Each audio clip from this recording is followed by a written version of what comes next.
Many of us have questions about who we really are. Sometimes I lay there just thinking, where have I come from? I'm desperate to know. And what our future holds. I don't look like anybody in my family. Now, amazing advances in DNA technology mean those questions can be answered for the very first time. You were in a concentration camp when you were a kid. From 9 months old. From our families I didn't think that my parents were secretive. to our ancestry My whole life I've not known. Where am I from? to our health. It's really crazy for a blood test to decide my future. Working with leading geneticists, genealogists and doctors, We have the results. we're going to help people unlock life-changing secrets Wow. If my dad is capable of doing this stuff, does that mean I am? through the power of a DNA test. This is going to be the hardest case I have ever been involved in. Our DNA doesn't lie. Oh my goodness. It was really clear. Really? But are we ready for the truth? Oh my God.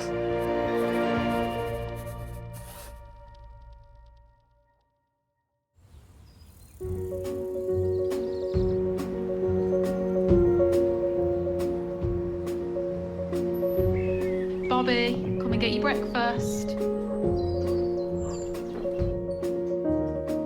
Nearly 1 million children in the UK were born to one-parent families in the 1980s.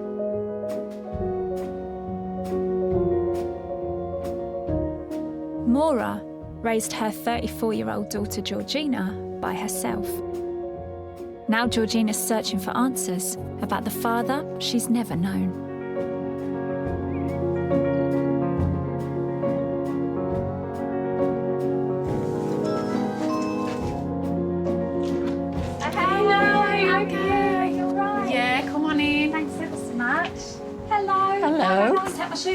No, don't worry, just come straight in. Oh, nice to meet you. And you. Am I all right? Yeah, I'm fine, thanks. Yeah. Georgina, talk me through what you're trying to find out. My mum met my dad on holiday and found out she was pregnant when she got home. I want to find out the answers to him and where he is and if he's still alive. So it's like a holiday Romance. romance. Yes. Tell me more about that, Moira. I was 36 years of age, footloose and fancy-free, and went on holiday on my own and met this gentleman. The first day of the holiday, I'd been to the beach and came up to the nearest restaurant, and this waiter came to take my order, but he was Portuguese. He asked me out, and I said yes. He drew me in, and we spent a lot of time on the beach, swimming and eating seafood. And I went on holiday with 4 novels to read. When I met him, I didn't read any of the books. Oh my goodness, is this him? Yeah. Oh, he's quite handsome. He's- I love his chain and I love his glasses. How do you feel, Georgina, when you look at these photos? I'm just looking at someone that I feel I know nothing about, but I'm desperate to know about. When you found out you were pregnant, talk me through that. It was a complete shock. But after sort of sleepless nights and everything, I decided, right, this has happened. I've got to take responsibility, really, you know. And this bundle came along and I've never looked back. Georgina, your only child? Yes, Okay. yeah. And because of the situation that I didn't know him too well, I decided not to go back and let him know. That's interesting. Yeah. So he's none the wiser? No, To he this doesn't know day, about he her has at no all. idea that you exist? No. No. Should you have told him?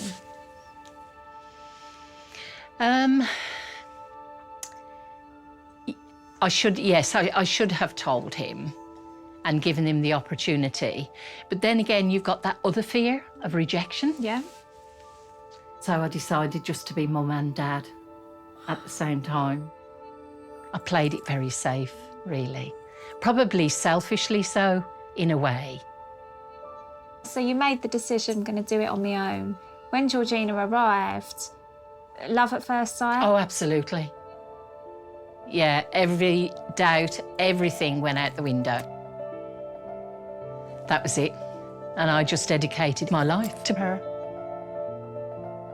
Moira, lovely to meet you. Thank you And again. fingers crossed. See you later. See ya. Your mum's really good fun. Yes, she is, yeah. And you're sort of quite close. Yeah, especially because it's just been me and her, so nice upbringing with my mum, yeah, it was lovely. How do you feel about the fact that your mother never told your father that she was pregnant with you? So I guess a part of me thinks that maybe my mum could have told him. So yeah, definitely when I got to my teenage years, I did feel like there was a void. You know, you naturally can clash with your mums. And that was sometimes where I felt a bit like I really, really wished there was another parent there. Even I imagine saying, oh, hi, Dad, or, you know, what are you doing today, Dad? Like, it just feels so alien to me that, but I really want that, you know. I do think about what it could have been like. Could have been really amazing, but I'll never know. That's why I need to try now. And I suppose what makes your story so interesting is it's not like he has chosen not to be a part of your life. He doesn't have any idea that you exist. No. And I feel now I've got to a point where I think he has a right to know, and then he can decide what he wants to do with that information. Oh. Have you prepared yourself for being a bit heartbroken if he's not on the scene? Yeah. I feel like I've thought about all of the different eventualities. I've got to weigh up not ever trying to find him and then dealing with the potential rejection or him not being alive. And I'm ready and prepared to find out either way. I need to know.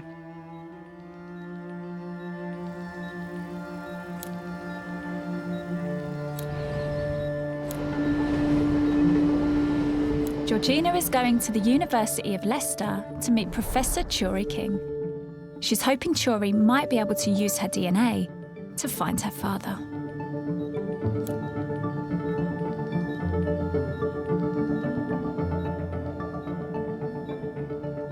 Hello. Hello, it's lovely to meet you. And you? Okay, how can I help you? What would you like to know? I'd really like to know if my father's out there and alive today. Okay, so what do you know so far? So he's a man that was from Portugal, and that's where my mum met my dad. So do you know anything more about him? Not really. Okay. Hardly anything. Right. So what we're going to do is we're going to tackle this in a couple of ways. Okay. So first will be getting your DNA. Yeah. And what we can do is we can put that into genealogy databases worldwide. Okay. And what we're going to be doing is we're going to be looking for somebody who shares DNA with you. There's an issue with the fact that your biological father comes from Portugal, and that's because so few people in Portugal take these DNA tests. And so we'll also use the old-fashioned detective work because you have a little bit of information about him. You know sort of where he was. Yeah. My mum said that she knew the area in Portugal and also where he worked. Yeah. So I did contact the hotel myself a couple of years ago and gave them my dad's full name, but they didn't have any records. So I did a bit myself, but it didn't work. I'm hopeful that we'll be able to at least start to give you some answers. Yeah. If my biological father hasn't done a DNA, would you, but other people, say from the wider family may have, could you narrow him down that way, or? Yes. You can? Yeah. It's about trying to build the family trees and then you work back down again. So have you got people who will kind of hold your hand as you go through this? Yeah, my husband is amazing. I know that I've got a really good support network behind me. That's good. And you know that you've got, you know, our team here, Yes. social workers and counsellors. Yeah. Don't hesitate, just contact us. Okay. So we're going to throw everything at this. I just have to prepare you for the fact that we might not find your biological father. Are you ready for that?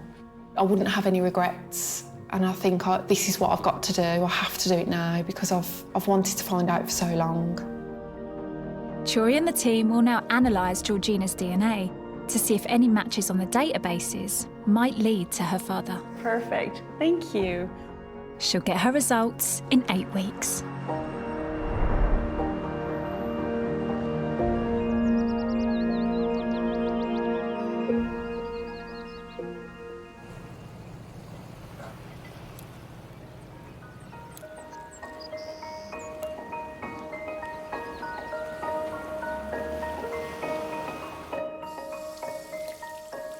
Nearly 100,000 people in Britain were brought up in foster care in the 1970s. 48-year-old Matthew was one of them. Although he knows his birth mother was English, he has never known his dad's identity.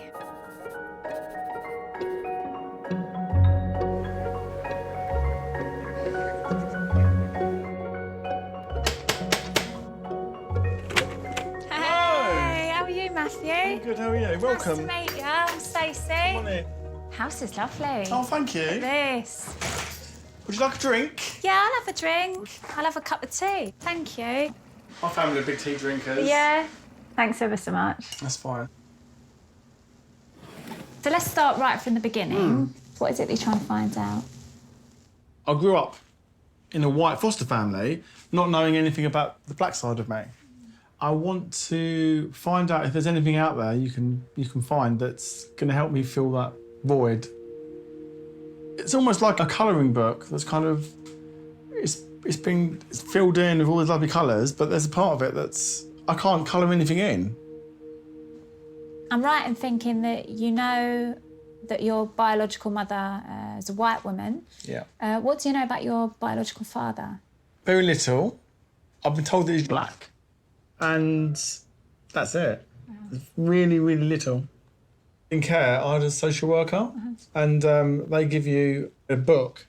Right, yeah. Kind of gives you a bit of background on your identity. So I've got it over here, actually. Do you want to have a little look?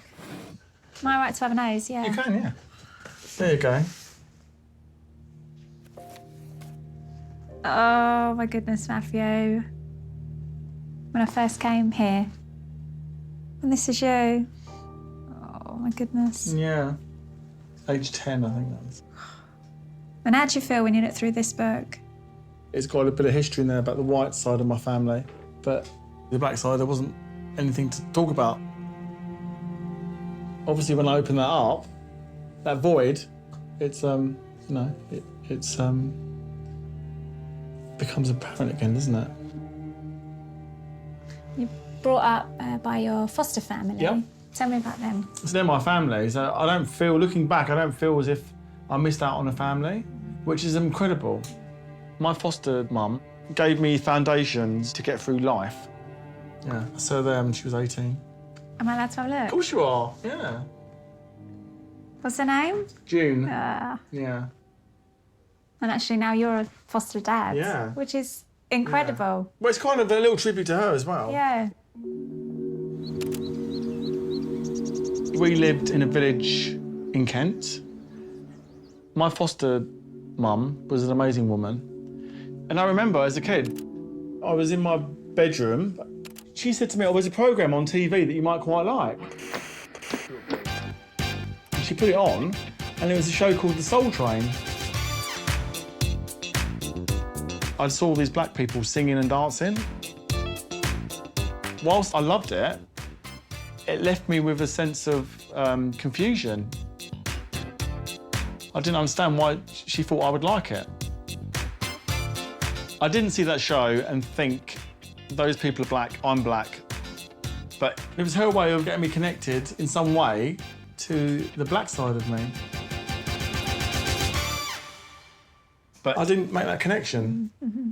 I suppose you're growing up, what, in the 70s, 80s? 70s, yeah. Kent's very white. Yeah. When you're a child, but especially when you're a child in care, you want to fit in with everyone. You just want to be the same as everyone else. So anything like that, that made you different, you wanted to run away from that.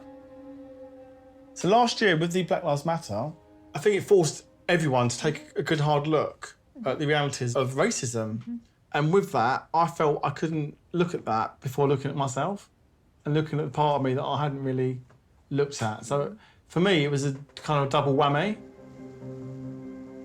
There's just this gaping hole when it comes to the biological father's side. Well, this book is the white side of me, but there's another book, isn't there? That's got empty pages.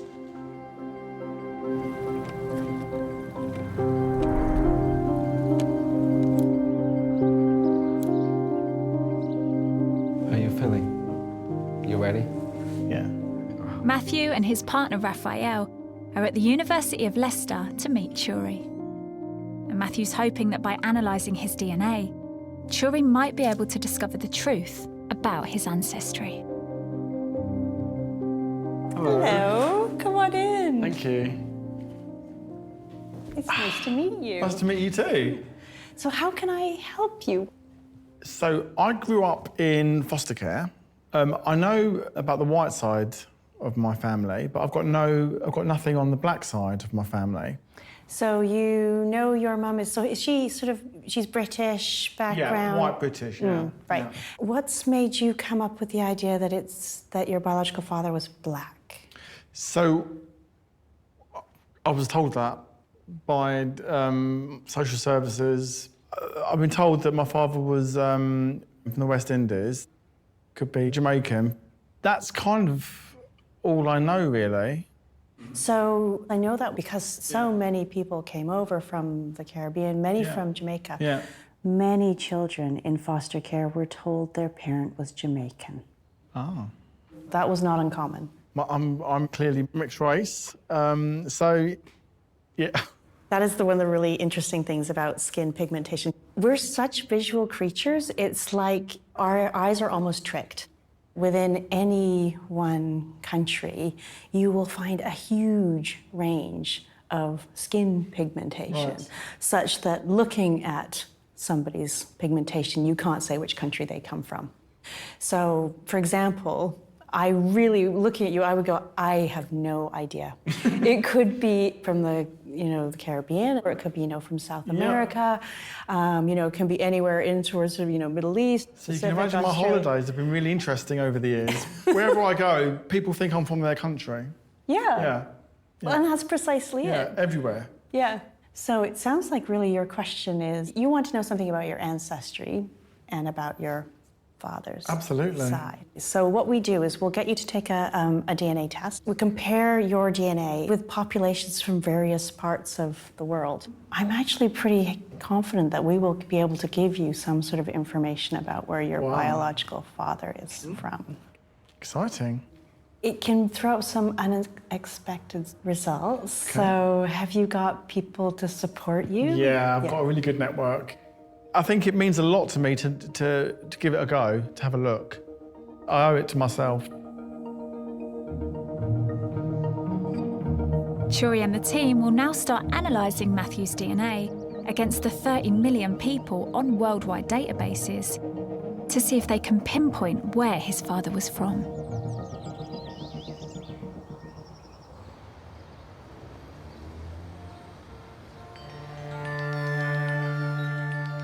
I've always thought about my biological father, right from when I can first remember. I've written this letter over and over in my head for years. Even though I'll probably never send it, as I don't know if you're even out there, writing this somehow helps. Hello.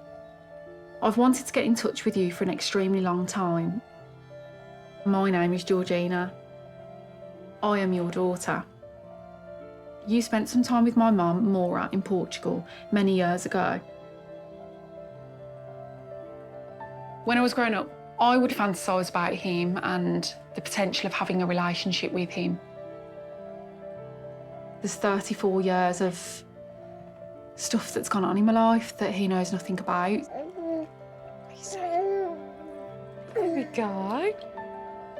I feel I have lots to tell you and catch up on. I would love to meet you, but only if you want to. Love, Georgina.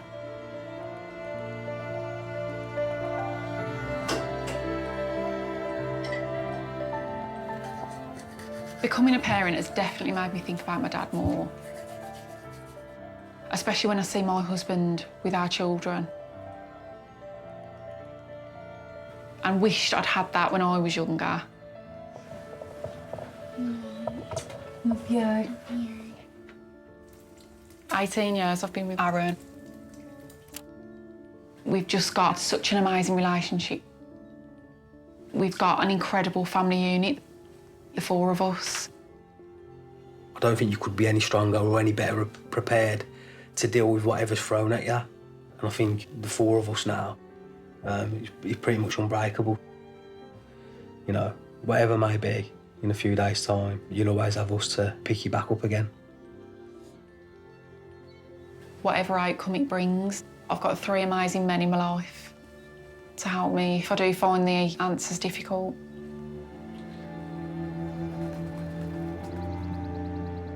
Since they last met, Turi and the team have been analysing Georgina's DNA in the hope of finding her father. Today she's joined by her husband Aaron to get her results. Hello. Hello. Hi. Hi, it's lovely to see you again. And you. So, when I met you the first time, you basically wanted to know whether or not DNA would be able to help you kind of confirm the identity of your father. Yeah. And hopefully actually help you find him. Yeah. So what we did was we got you to take a number of DNA tests. Yeah. And we uploaded those to databases around the world to see if we could find any matches that could lead us to your biological father. So when we look at your Ancestry results, they come back very clearly. Your main matches are kind of coming around sort of central and southern Portugal. You are also getting ancestry that looks like it's Spanish. Okay. And that's really, really common because obviously, you know, DNA doesn't follow political borders. So it's very common to get this kind of mixture of Portuguese and Spanish with Portuguese ancestry. So you are half Portuguese. So I'm guessing that doesn't come as much of a surprise. No. But it does at least completely back up Yeah. the information that you've been given by your mum. Your biological father is Portuguese. So we were not getting any matches with that could lead us to your biological father. So that is essentially as far as the DNA is able to take us in this case. Our researchers have had to use a bit of old-fashioned detective work to try and track him down. And Stacey will tell you about that. Okay. Thank you. Honestly, I really appreciate all your help. Thank you. No problem.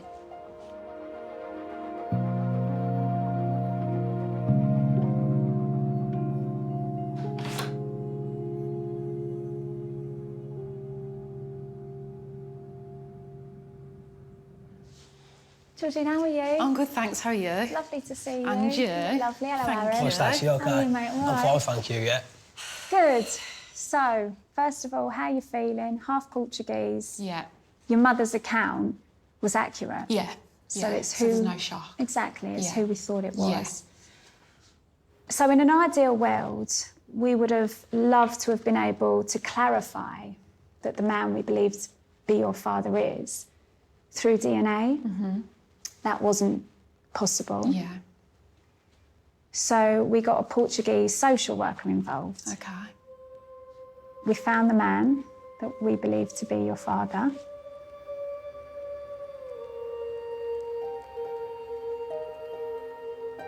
He's alive, he's well.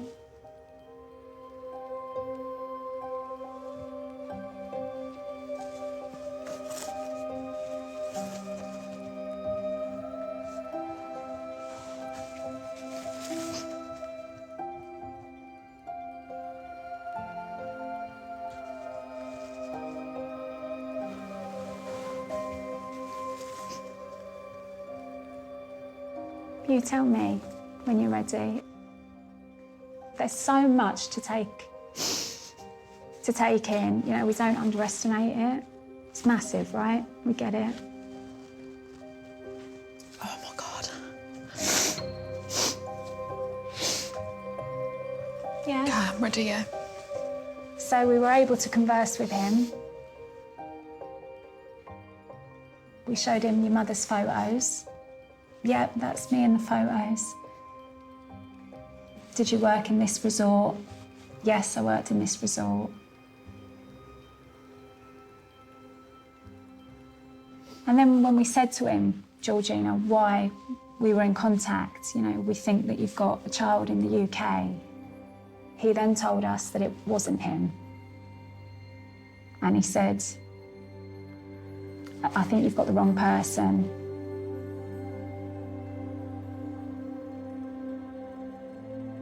And then communication stopped.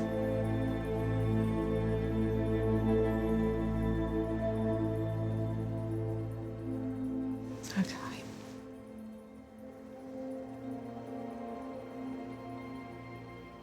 And I so get this isn't ideal, but I think you deserve honesty. Yeah. And this is the truth. This is what the situation looks like now.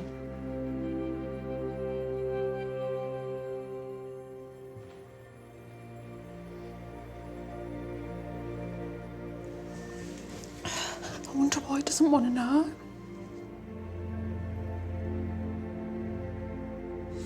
If he never ever wants to know, then I feel like that's his loss. Because she's an amazing woman. Agreed.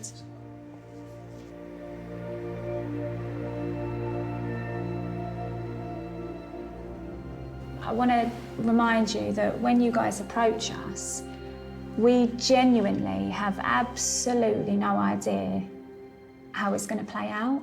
Real life is so unpredictable. So what we promise is that we're always honest and we're really transparent about what we know. And I think everybody ultimately deserves to know the truth. Yeah. Thank you for being honest, because I really appreciate that.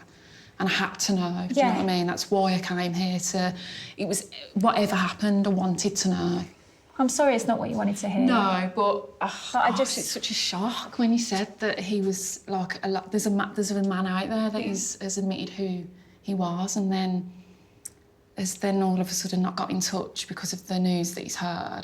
I can't believe he's got so far into saying that it was him and he recognised himself on the photos, but then has obviously got scared, and I guess it is a lot to take in, isn't it, really, from his perspective, but it's also a shame because there is someone out there, you know, that is my dad.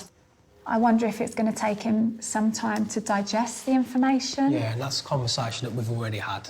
Whether the book's closed or whether it's still open, this is still a step forward.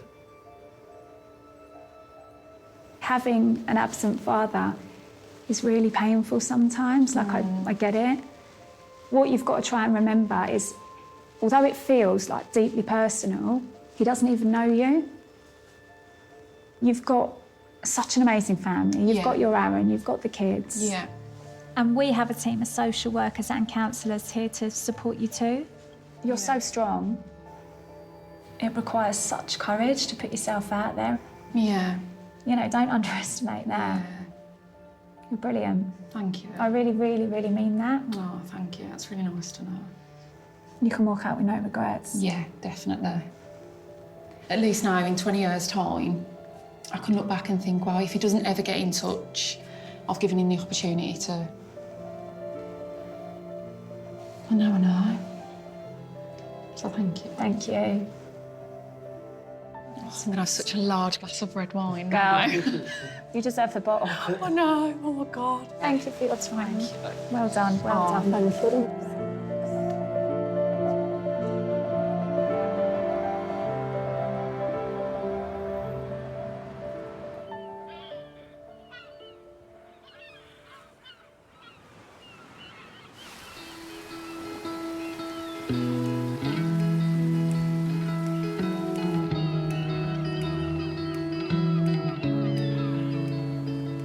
I'd always dreamt of having a family of my own. Like excited sort of feeling.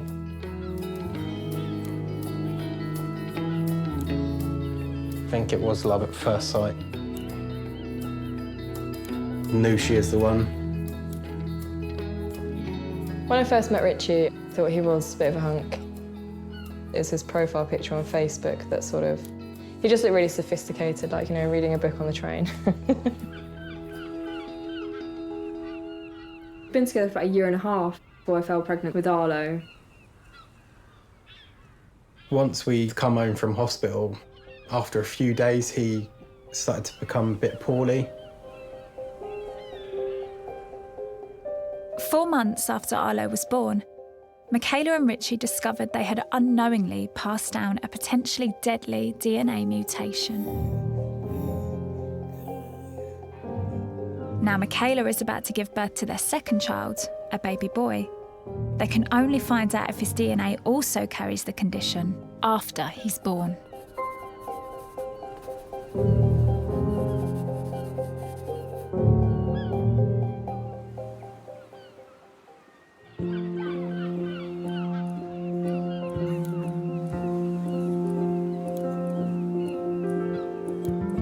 Ready? Should have a look over this way, Arlo.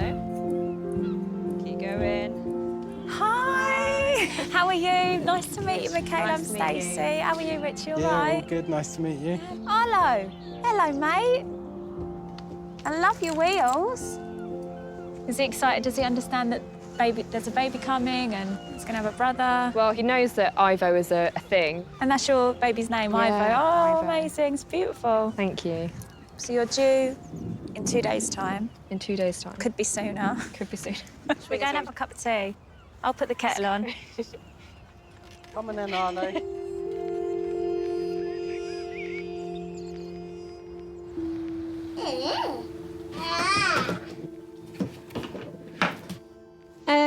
Why don't we just go right from the beginning? How long have you been together?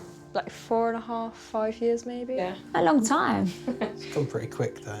And because how old are you, Michaela? I'm 22. Wow, okay. So you were young when you had your Arlo. Yeah, so I was 19 when I fell pregnant and then 20 when I had him. Talk me through the first few days, the first few weeks, what they look like. There was just this brightness around him. Almost like a bubble of sunshine. Oh, what did we go? Not long after that, our world sort of turned upside down, really. Ooh. Oh. For the first 3 or 4 months of Arlo's life, we were in and out of hospital. He just developed constant issues. In the end, he was diagnosed with SCID. The genetic mutation that Arlo inherited is known as SCID, severe combined immunodeficiency, also known as bubble baby disease. This disease means he has no germ-fighting abilities. Exposure to viruses and bacteria that healthy children normally cope with would be life-threatening. Only around 1 in 50,000 babies are born with the rare condition, which severely weakens the immune system, making it impossible to fight off infection. The outside world is contagious, essentially. We went into isolation for months and months. You're stuck in this room. What are you doing? When I found out that I was the carrier, I felt this massive sense of guilt.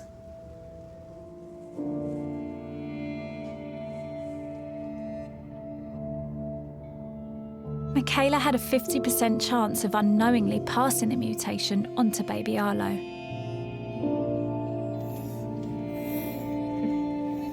But doctors were able to use cutting-edge gene therapy to give him a healthy gene that would allow his immune system to start working. Arlo was the first child at Great Ormond Street to go under this new treatment of gene therapy for SCIDs. And then finally, he was given the all clear. His treatment was successful. It was like a huge sense of relief. All the nurses on the ward sort of gathered round, clapping. It was just amazing, really. Hello, who's standing? And since then, they've replicated the treatment on children all over the world. The treatment was successful for your Arlo, which is incredible, and you're elated. and then you fall pregnant. Yes. And you find out you're having a little boy, and you're thinking, here we go again, potentially. So if Ivo does potentially have SCID, we have to relive it. Gene therapy might not work. It's the anxiety surrounding it all. And you just feel like you're not strong enough to go through it all again. That's the thing, like, it must have been so hard because, you know, you're a young family. Yeah, like, it's so hard the first time round. Our family wanted to see Arlo and stuff, but we just had to point blank just refuse. No one can see him. He's not allowed to see anyone. And I think the first year of him growing up, never seen children before. That was it. We were just so used to being at home and doing nothing. Weeks, months, days on end. There are parallels to be made, I suppose. You know, we have a tiny idea, some of us, of what it's like to self-isolate, but this was your reality. People can relate now, but we was living through that day in, day out beforehand. It's such a unique situation, isn't it? Yeah. You can't put into words how important it is. If we get the all clear, we'd be so happy. It'd just mean everything to us. There's a 50% chance baby Ivo will carry the genetic mutation in his DNA. If so, he'll have to spend months in isolation at Great Ormond Street in the hope that gene therapy might save his life.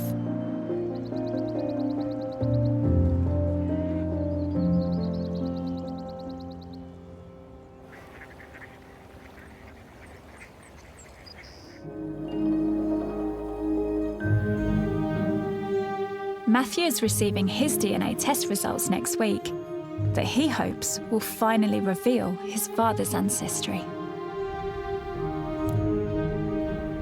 Today, he's visiting his foster sister, Michelle, who grew up with him in the same family.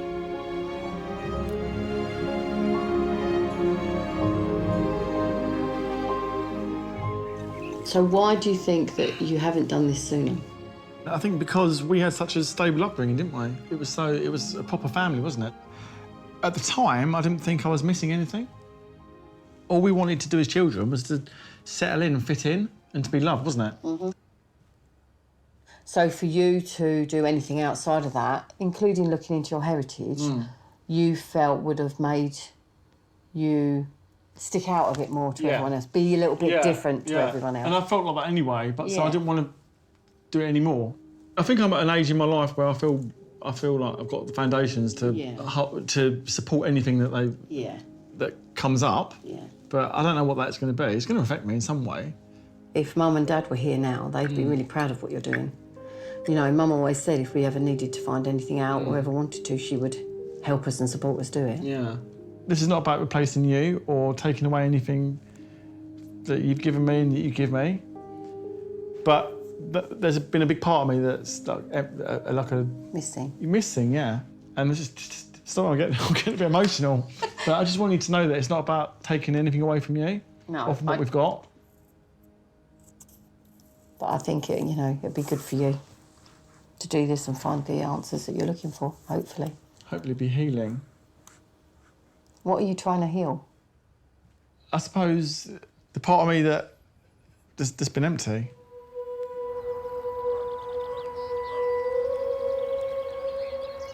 As a young man growing up in the 70s, 80s, there was lots of racism around. I was called all kinds of names.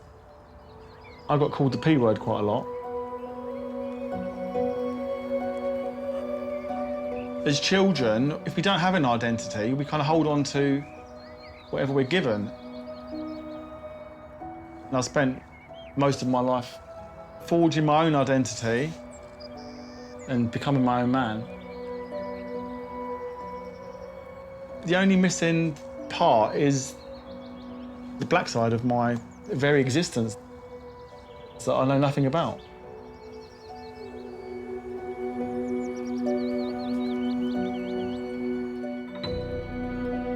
Matthew is on his way back to the University of Leicester with his partner Raphael. Turi and the team have been analysing Matthew's DNA to finally discover where his father was from. Come on in. Hello. It's lovely to see you again. Nice to see you too. Your question was really around your ancestry. You knew that your mum was white, English. Yeah. But I know you had questions around the ancestry on your biological father's side. So I know that you were told that he was Jamaican. Now, people from Jamaica have got really mixed ancestry, and that's because of the history of the island. So it was plantation economy, and the laborers who worked on those plantations were mainly African. So let me show you on a map. The majority of slaves that were brought over from Africa were from this area, so in with Nigeria and all sort of this west coast of Africa. So that's essentially where I am expecting to find matches for you if your father was Jamaican. That's not what we were getting. Your main matches on your father's side are here. Oh, wow. Okay. Your strongest matches were East Africa. Madagascar, Mozambique, Kenya. But also places like the Philippines, Indonesia, Thailand, China. Wow. You're also getting matches in France. So you actually have this really wonderful mixture of DNA. But the results that we were getting time and again were really pointing very clearly to a particular place. Your father was not from Jamaica.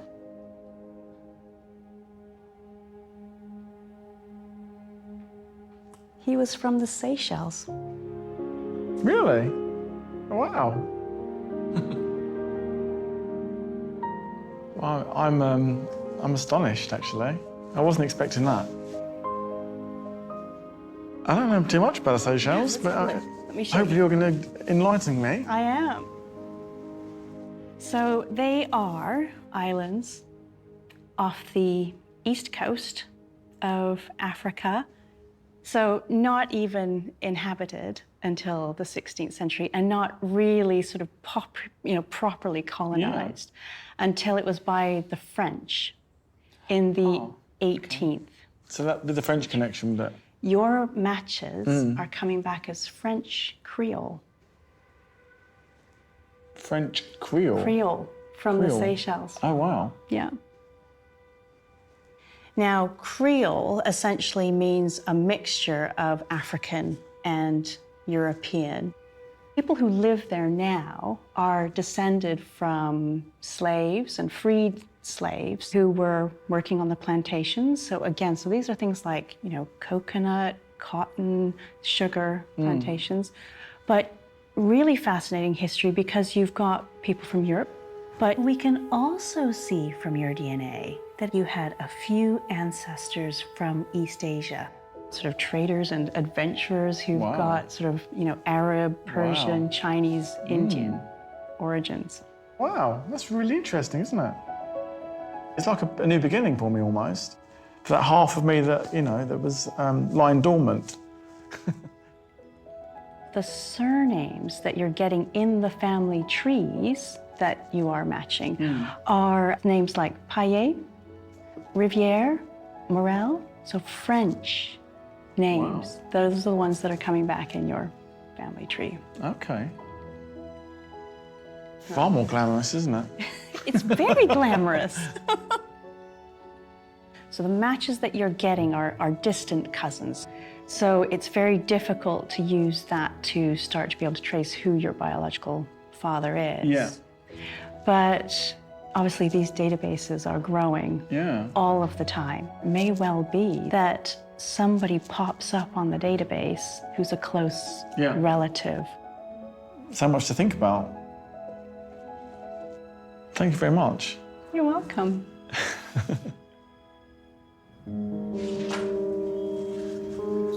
Hey.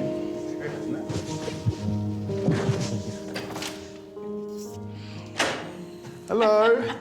How are you? Good to see you. Likewise. Hello. Good to see you. I'm really well. I mean... I know, wow. So, yeah, I'm from the Seychelles. Really? Yeah. Oh my God! Yeah. Really? That's amazing. It's completely different than I would expect. I'm like, oh my God, maybe you come from Brazil. I'm really happy for you. Thank you, darling. Really happy. Cheers. Congratulations. You finally know where you come from. Yeah. Wow. Which is what everybody deserves. Incredible, isn't Yeah. it? How are you feeling? It's good. It's a good feeling. It's a nice feeling. Yeah, I'm a little bit stunned, to be I honest. feel like you're still digesting it. Yeah. Yeah. Everything I've ever known is not real. Part of me feels that I should be upset about that or angry about that, and that should be a big issue. But I don't feel I don't feel like that. I feel that that's just I've just erased something that shouldn't have been there. You're sat here now, and there's a lot more clarity. Yeah. What does that give you? It's just given me the truth. It feels liberating. It solidifies my identity, doesn't it? Which is, I couldn't ask for anything more. I'm so happy I've done it now. Yeah. I'm so happy I've done it. It feels like this is just the beginning of something now. Well, it is, isn't it? Yeah. It's just the start.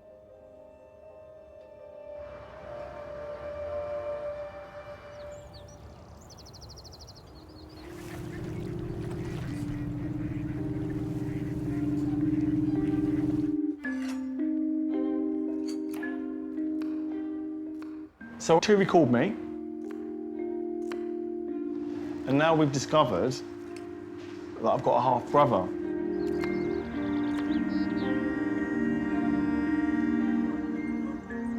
It was a surprise and quite exciting. After a close relative popped up on one of the databases, Turi did a further DNA test to confirm that Matthew and his newly discovered half-brother Carl share the same father. Okay. There you go. Let's go. Carl has just sent Matthew an email to introduce himself. We need to look at the pictures. Should we dive in? Let's go.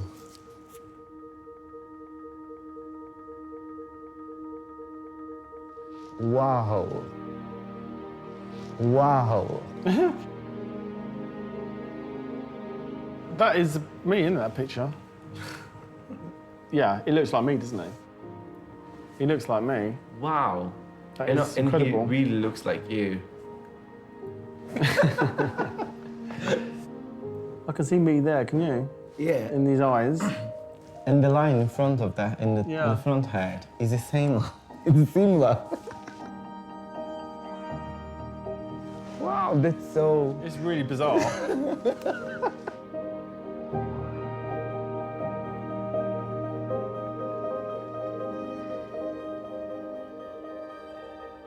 Dear Matthew, my name is Carl, and I believe I'm your half-brother. I was born in 1971 in Lancaster, so he's a year older than me. When I found out I had a half-brother living in London, I felt nervous, but very, very excited. I never knew my real dad. So to discover my paternal father is from the Seychelles was a big shock. I always believed he was from Malta, so I thought I was from Jamaica. And so we've had that, we both had the same shock. I would love to meet you and hear about you in your life. I hope that this is a happy one. God bless. I hope we can meet soon. Carl. Incredible.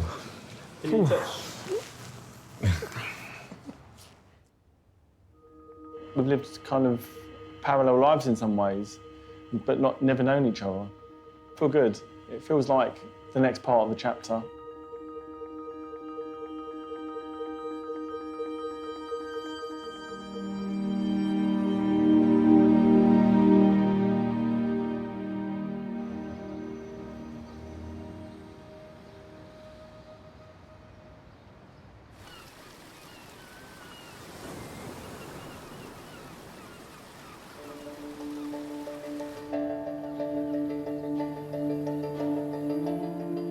Michaela's contractions have just started.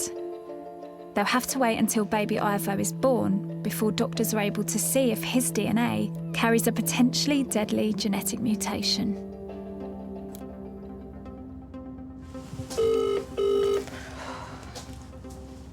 Hello? Hello, I'm just calling to check in, really. To be honest, the contractions they're not like really intense or anything, but Okay. I'm feeling quite anxious, to be honest, going in. So I'm trying to not let the nerves sort of get the better of me, to be honest. At least we're there now. At least we'll find out soon. So. Yeah. All right, speak to you soon. All right, bye-bye. All right, love you, bye.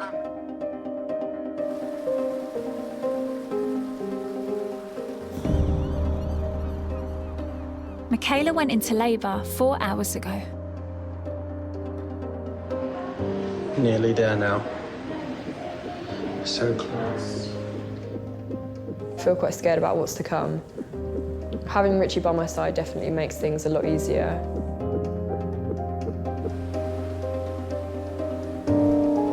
I've never experienced anything as hard as dealing with this. I've dreamt about Ivo getting the all clear. It would be like winning the lottery.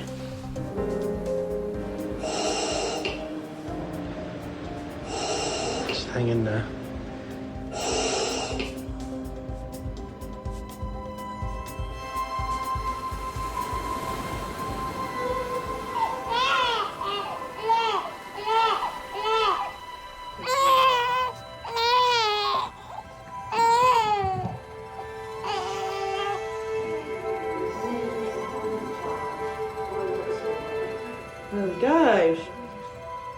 Ivo's blood sample will now be sent to Great Ormond Street. If he tests positive for SCID, doctors will use gene therapy in an attempt to save his life.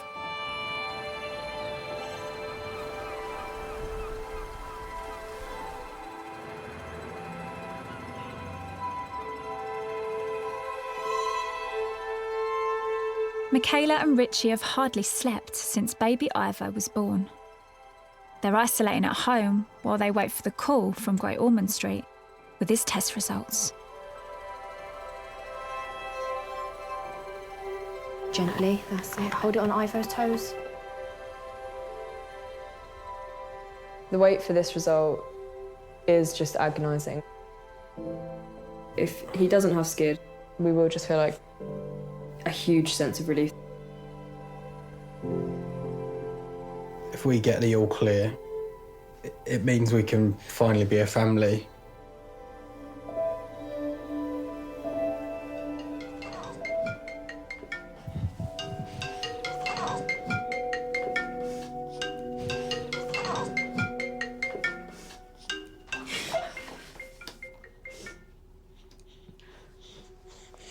Hi, Jinwa. Hi, Michaela. How is he doing? Yeah, no, he's doing completely fine. How are you? I'm all right. How are you doing? Are you nervous? Yeah. Don't be. It's a great news. It's good news. I can see all the numbers on my screen. Everything is fine. Everything is fine. Congratulations. So now you just try to relax and enjoy. Thank you so much, Jinwa. Take care. Bye. Bye. No more bubbles. It's everything we ever hoped and dreamed of. It's okay, Arlo. For him just to be healthy and safe and just to be able to live a normal life.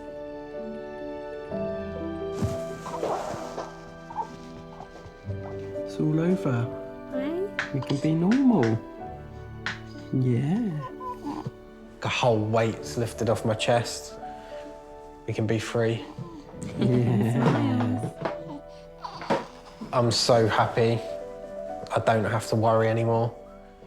Hey, you okay?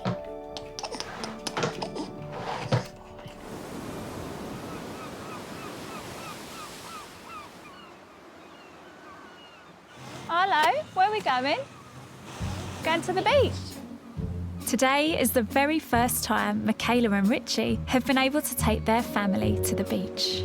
Freedom! Do you want to take some cash? Go on then, Trouble.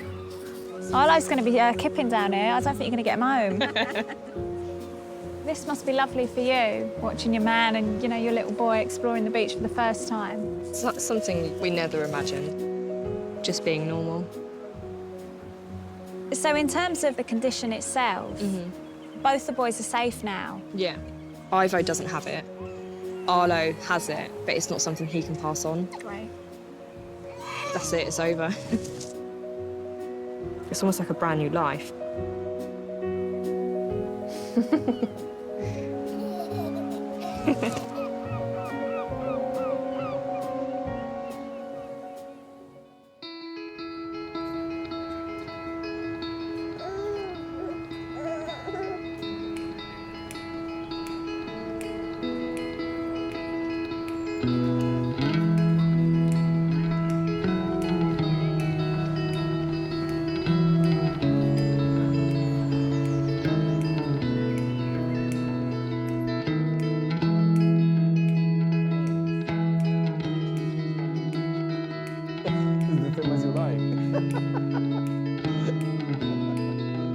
Let's go into Seychelles. Let's go to the Seychelles. Are you paying?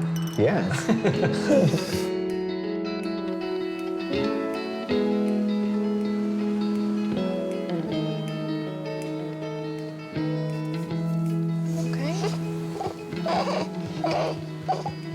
It's okay. Yeah.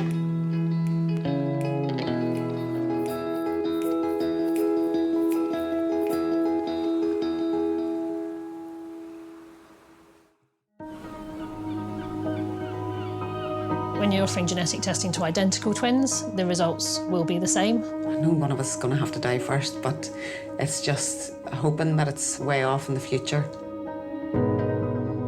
Oh, wow. Hello. Hi. 5 sisters. Yeah. Yeah. Question here is, do any of us share the same father? Yeah. I can't tell my kids their history because I don't know my history. 30 years ago, I was a sperm donor. There could be lots of people conceived by your sperm out there. If they do look me up, they'd have a surprise, probably. I think I'm ready to open this door. It could change my life